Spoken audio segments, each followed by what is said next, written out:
Hello friends, आज આપણે બનાવશું બાજરી અને જુવારના લોટના પુડલા। એના માટે આપણે પહેલાં લઈશું આ બધું સમારી લીધું છે। આ છે દૂધી, આ છે અજમાના પત્તા, એ આપણે એડ કરીશું તપેલીમાં। આ છે ડુંગળી, એ પણ તપેલીમાં નાખી દઈશું। આ છે ગાજર, એ પણ આપણે નાખી દઈશું। આ છે ધાણા, એ પણ નાખી દઈશું। આ છે તીખું મરચું અને કેપ્સિકમ, એ પણ આમાં નાખી ઉમેરી દઈશું। આ છે આપણું સમારેલું લસણ, ઝીણું ઝીણું કટ કર્યું છે, એ પણ એડ કરી દઈશું। આ છે અજમાના દાણા, આ પણ ઉમેરી દઈશું। આ છે લસણ, આદું અને મરચાં નાખીને મરચું આપણું લાલ ખાંડેલું મિક્સ કરેલું છે, એ પણ સહેજ પાણીવાળું કરી અને આને આપણે થોડું ઓગાળીને નાખીશું, જેથી ગોળીઓ ના રહે આમાં। આને પણ આપણે ઉમેરી દઈશું। અને હવે આપણે મીઠું નાખીશું।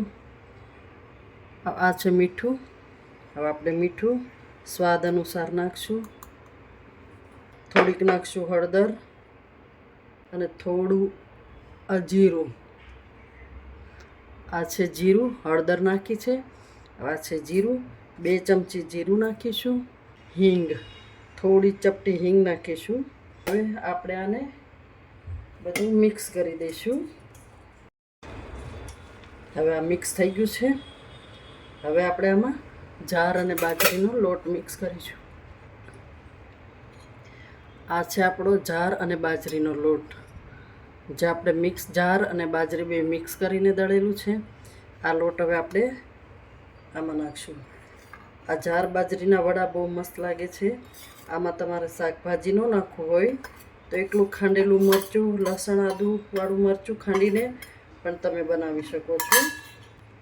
શાકભાજી નાખો છો, શાકભાજી નાખવાથી બાળકો આવી રીતે શાકભાજી ખાય છે। આને આપણે થોડું થોડું પાણી નાખતા જઈશું અને બેટર બનાવતા જઈશું। આ છાશમાં પણ બનાવાય છે અને પાણીમાં પણ બનાવાય છે। આપણું મિક્સ થઈ રહ્યું છે। આની અંદર ઈનો કે ખારો કશું જ નાખવાની જરૂર નથી, બસ આમ જ બધું મિક્સ કરીને થોડું ફેટી લેવાનું છે। જોઈ લો, આપણું બેટર બની ગયું છે। આવું બેટર બનાવવાનું છે। હવે આપણે કઢાઈ મૂકીશું। ગેસ ચગાવીને આપણે કઢાઈ મૂકી દીધી છે। ચાલો હવે આપણે નાખીશું તેલ અને પુડલો બનાવીશું।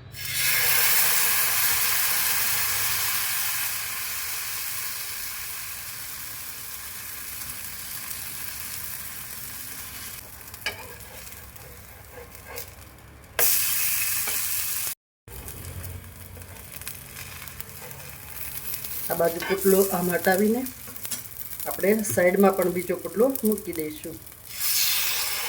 સાઈડમાં પણ ચડશે।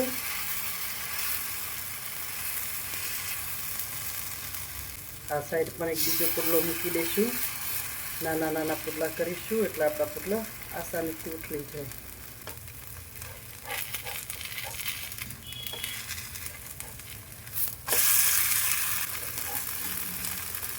આપણા 3 પુડલા